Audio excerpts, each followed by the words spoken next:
বন্ধুগণ, বাংলাদেশ জামাত ইসলামী কেন্দ্র ঘোষিত কর্মসূচির অংশ হিসাবে আজকের এই বিশাল সমাবেশে পর্যায়ে প্রধান অতিথির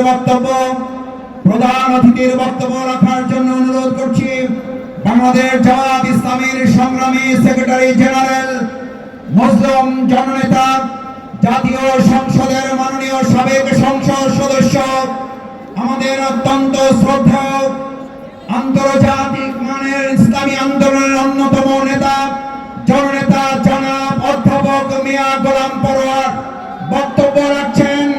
প্রধান অতিথি অধ্যাপক মিয়া গোলাম পরোয়ার।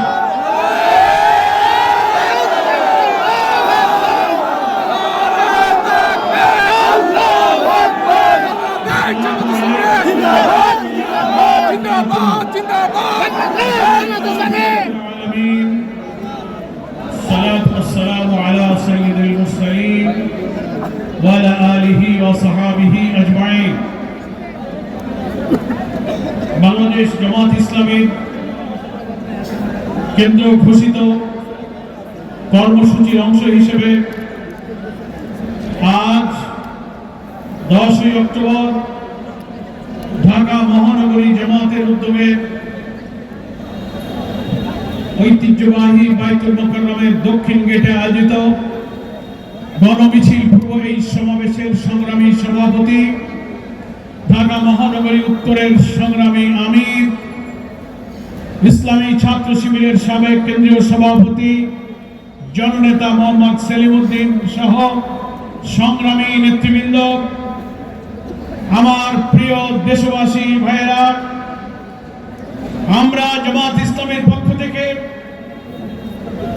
আমাদের কলিজার টুকরা সন্তানদের রক্ত আন্দোলন এবং ত্যাগের বিনিময়ে 24শে জুলাই আন্দোলনের অর্জিত যে নতুন বাংলাদেশের নতুন স্বপ্ন পূরণের জন্য আগামী ফেব্রুয়ারিতে জাতীয় সংসদ নির্বাচনকে অবাধ, নিরপেক্ষ, স্বচ্ছ এবং গ্রহণযোগ্য করার জন্য কয়েকটি দাবিতে দেশব্যাপী আমরা কর্মসূচি ঘোষণা করেছিলাম।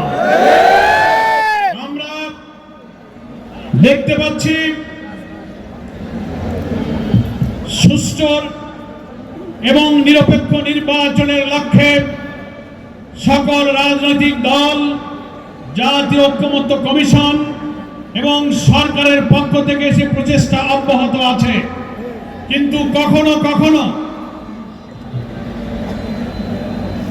বিভিন্ন কলা কৌশলে এই প্রক্রিয়াকে ব্যাহত করার জন্য এই ঐক্য প্রক্রিয়া, এই সংস্কার, এই লেভেল প্লেইং ফিল্ড, এই পিআর পদ্ধতি, ফাঁসিবাদের দোষরদের বিচার এবং তাদের রাজনৈতিক কার্যক্রম নিষিদ্ধ করা, জুলাই অভ্যুত্থানে ঘৃণ্য মানবতা বিরোধী অপরাধের ফ্যাসিস্টদেরকে নির্বাচনের আগে দৃশ্যমান বিচার নিশ্চিত করার কাজে কখনো কখনো প্রতিবন্ধকতা তৈরি করা হচ্ছে। এবং তুচ্ছ বিষয় নিয়ে বিভিন্ন মহল থেকে আমাদের এই গণতন্ত্রের অভিযাত্রাকে থামিয়ে দেওয়ার চেষ্টা করা হচ্ছে। আমরা আজকে এই যে কর্মসূচি, আমরা বিগত 30শে সেপ্টেম্বর আমাদের আন্দোলনের দ্বিতীয় দফায় এই কর্মসূচি ঘোষণা করেছিলাম। আমরা 1 অক্টোবর থেকে 9 অক্টোবর পর্যন্ত সারা দেশে গণসংযোগের কর্মসূচি দিয়েছিলাম। টেকনাফ থেকে তেতুলিয়া, রূপসা থেকে পাথুরিয়া, প্রতিটি জেলা, উপজেলা, ইউনিয়ন, ওয়ার্ড পর্যায়ে জামাত ইসলামীর নেতা কর্মীরা জনগণকে সম্পৃক্ত করে 1 থেকে 9 অক্টোবর পর্যন্ত আমাদের এই 5 দফা দাবির যৌক্তিকতা তুলে ধরেছেন। আজকে 10 অক্টোবর বাংলাদেশের প্রত্যেকটি বিভাগীয় সদর এবং মহানগরীতে গণমিছিল হবে এবং তার পূর্বে সমাবেশ। আগামী 12 তারিখ বাংলাদেশের সকল জেলা পর্যায়ে বিক্ষোভ মিছিল সহকারে জেলা প্রশাসকের কার্যালয়ে মাননীয় প্রধান উপদেষ্টা বরাবর স্মারকলিপি পেশ করার কর্মসূচি রয়েছে। অনেকে প্রশ্ন করেন সংস্কার, লেভেল প্লেইং ফিল্ড, একটি অবাধ নির্বাচনের জন্য ঐক্যমত্য কমিশনে আলোচনার টেবিলে আলোচনা চলছে, অথচ আপনারা কেন রাজপথের আন্দোলনের কর্মসূচি পালন করছেন? এই জন্য আমরা করছি, কোন কোন দলের পক্ষ থেকে জনগণের অধিকাংশ অংশের যৌক্তিক দাবিকে তুচ্ছতাচ্ছিল্য করা হচ্ছে। বলা হচ্ছে পিআর পদ্ধতি জনগণ বোঝে না, পিআর পদ্ধতি খায় না গায়ে লাগায়। এখন জনগণ পিআর পদ্ধতির পক্ষে ঐক্যবদ্ধ হচ্ছে। প্রত্যেকটি ভোটারের ভোটের মূল্যায়ন, কালো টাকা, পেশি শক্তি, মনোনয়ন বাণিজ্য রোধ করে একটি উন্নত মানের কোয়ালিটি পার্লামেন্টের জন্য আধুনিক বিশ্বের 91টি দেশে এই পিআর পদ্ধতি চালু আছে। কোন বিজ্ঞ ব্যক্তিত্ব সম্পন্ন রাজনীতিবিদ কোন কর্মসূচি, কোন পদ্ধতির ব্যাপারে ভিন্নমত পোষণ করার অধিকার আছে, কিন্তু দেশের অন্যতম রাজনৈতিক দলের ঘোষিত কর্মসূচির এমন গুরুত্বপূর্ণ বিষয়ে তুচ্ছতাচ্ছিল্য করার কোন অধিকার নেই। তাই আমরা মনে করি ঐক্যমত্য কমিশনের আলোচনায় এক দফা আলোচনা শেষ হয়ে আমরা শুনতে পাচ্ছি 15 অক্টোবর এই জুলাই সনদের মধ্যে এতদিনকার 3 মাসের যে প্রচেষ্টা, 166টি সংস্কার প্রস্তাবের 84টিতে আমরা সকলে একমত হয়েছি। আমরা প্রায় 19টি প্রস্তাবের সাংবিধানিক রাজনৈতিক গুরুত্বপূর্ণ কিছুতে ভিন্নমত সত্ত্বেও কিছু ছাড় দিয়ে, কিছু স্যাক্রিফাইস, কম্প্রোমাইজ করে একটি জাতীয় ঐক্য তৈরি করে অনেক রক্তের বিনিময়ে অর্জিত এই নির্বাচনের সম্পূর্ণকে আমরা সফল করতে চাই।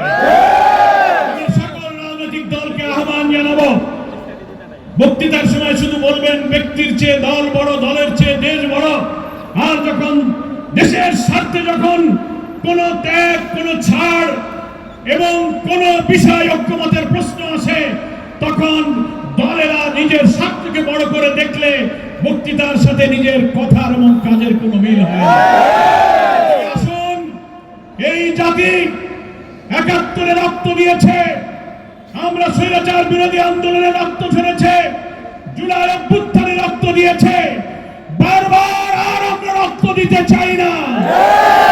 সন্তান, তরুণ সমাজ প্রায় 1400 ছাত্রের জীবন দিয়ে 30,000 মানুষ আহত হয়ে আমাদেরকে যে ঋণের দায় আবদ্ধ করেছে, নতুন বাংলাদেশ একটি অবাধ নির্বাচনের মাধ্যমে মানবিক বাংলাদেশ তৈরি করে তাদের স্বপ্ন আমাদের পূরণ করতে হবে।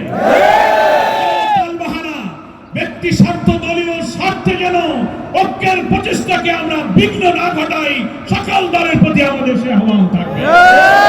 এখনো দেখতে পাচ্ছি নির্বাচনের আগে লেভেল প্লেইং ফিল্ড কোথাও মানা হচ্ছে না। থানার ওসি সাহেব, ডিসি সাহেব, ইউনো সাহেব, সচিবালয়ের কর্মকর্তা এবং আমলা যারা আছেন, ইভেন আমাদের অন্তর্বর্তীকালীন সরকার উপদেষ্টাদের মধ্য থেকে অনেকের ভূমিকা এখনো জাতির সামনে প্রশ্নবিদ্ধ। কোন বিশেষ দলের প্রতি দুর্বল হয়ে কারো চাপে মাথা নত করে প্রশাসনে কোন দলের পছন্দের লোককে বেছে বেছে পদায়ন করে নির্বাচনকে প্রভাবিত করার অপচেষ্টা অব্যাহত আছে। এগুলো বন্ধ করে নির্বাচনের মাঠকে সমান সমতল করতে হবে। প্রত্যেকটি ছোট বড় দল যেন নির্বাচনের সমান রাজনৈতিক, সাংবিধানিক, নির্বাচন কমিশন প্রদত্ত সকল সুযোগ যেন অবাধে সমানভাবে ভোগ করতে পারে।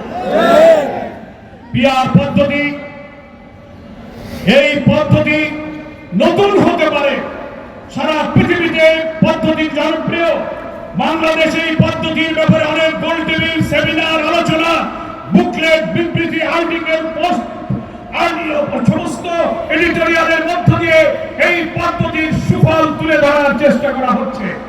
আমরা সরকারের কাছে, ঐক্যমত্য কমিশনের কাছে বলব, জুলাই সনদ স্বাক্ষরের সময়ের আগে আপনারা পিআর পদ্ধতির ব্যাপারে একমত হয়ে জাতির আকাঙ্ক্ষাকে আপনারা বাস্তবায়ন করুন।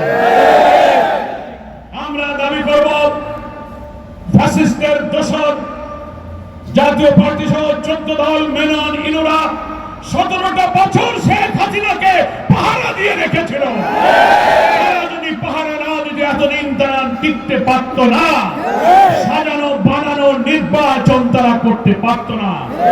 একই অপরাধী হওয়ার কারণে তাদেরও রাজনৈতিক কার্যক্রম নিষিদ্ধ করতে হবে।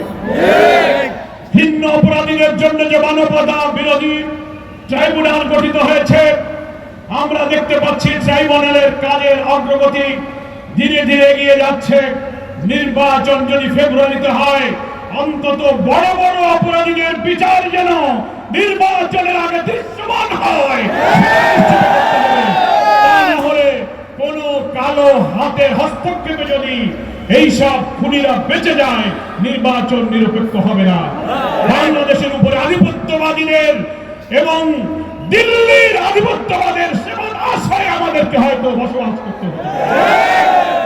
সেই কারণে আমরা লেভেল প্লেইং ফিল্ড, পিআর পদ্ধতি, আমাদের অপরাধীদের বিচার নিশ্চিত করে আগামী জাতীয় নির্বাচনকে সুন্দর, স্বচ্ছ, নিরপেক্ষ গ্রহণ করার জন্য আমরা অনুরোধ জানাচ্ছি। এখনো প্রধান উপদেষ্টার আন্তরিকতা, প্রচেষ্টার প্রতি আস্থা রেখে আমরা বলতে চাই, একদিকে আপনি যেমন সরকারের প্রধান, অন্যদিকে আপনি জাতীয় ঐক্যমত্য কমিশনেরও প্রধান। দুইটি প্রধান দায়িত্ব নিয়ে আপনি শক্ত থাকবেন। আপনার চারিদিকে যে সমস্ত কিছু উপদেষ্টাগণ আছেন, মাঝে মাঝে কোন দিকে আপনাকে ঠেলে দিয়ে কোন একটি বিশেষ দলের প্রতি তাদের আনুগত্য প্রদর্শনের অপচেষ্টা চালাচ্ছেন। আমরা এই দৃশ্য আর দেখতে চাই না। এবং জুলাই সনদের আইনি ভিত্তি দিয়ে এই দীর্ঘ 3 মাসে সাংবিধানিক, রাজনৈতিক বিদ্যমান রাষ্ট্র কাঠামোকে পরিবর্তন করে যে সমস্ত সংস্কার প্রস্তাব কষ্ট করে আমরা তৈরি করেছি, দেশকে নতুন ফ্যাসিবাদ থেকে বাঁচাতে, দুর্নীতি থেকে বাঁচাতে এবং রাষ্ট্রকে একটি মানবিক, সমৃদ্ধ, ন্যায় বিচারের বাংলাদেশে পরিণত করার জন্য জুলাই সনদে একমত হয়ে যাওয়া সকল বিষয়গুলো যেন জুলাই চার্টারের মধ্যে থাকবে এবং সেগুলোর ভিত্তিতে গণভোট দিতে হবে এবং সেই গণভোটের মধ্যে পিআরের প্রস্তাবকে অন্তর্ভুক্ত করতে হবে। বলেছি, আপনি গণভোটে দিয়ে দেন পিআরের পক্ষে জনগণ কি মতামত দেয়। জনগণ যদি পিআরের পক্ষে মত দেয়, সকল দলকে সেটা মানতে হবে। যদি অধিকাংশ মানুষ পিআর পদ্ধতি না মানে, আমরা জামাত ইসলামী সে প্রস্তাব মেনে নেব। কিন্তু জাতির মতামত না নিয়ে পিআরকে উপেক্ষা করা যাবে না। জুলাই সনদ তৈরি হচ্ছে, ঐক্যমত্য কমিশনের দীর্ঘ আলোচনার পরে যেসব সংস্কার প্রস্তাব সবাই একমত হয়েছে, সেগুলোই তো জুলাই চার্টারে অন্তর্ভুক্ত হবে এবং সেটার ভিত্তিতেই একটা গণভোট, একটা রেফারেন্ডাম হবে। তাহলেই লিগ্যাল এক্সপার্টরা বলেছেন জুলাই সনদের আইনি ভিত্তি তখন রচিত হবে। একদিকে একটি জুলাই সনদ বাস্তবায়ন আদেশ, তারপর হচ্ছে একটি গণভোট বা রেফারেন্ডাম এবং সেই জুলাই সনদ বাস্তবায়ন আদেশ জারি করার আগে তার মধ্যে গণভোটের বিধানটাও আমাদেরকে এই পিআর প্রস্তাব ঢুকিয়ে গণভোটের সিদ্ধান্ত গ্রহণ করতে হবে। পিআর প্রস্তাব যেন জুলাই সনদের অন্তর্ভুক্ত থাকে, তার ভিত্তিতে দেশের জনগণ যেন তার ব্যাপারে মতামত দিতে পারে।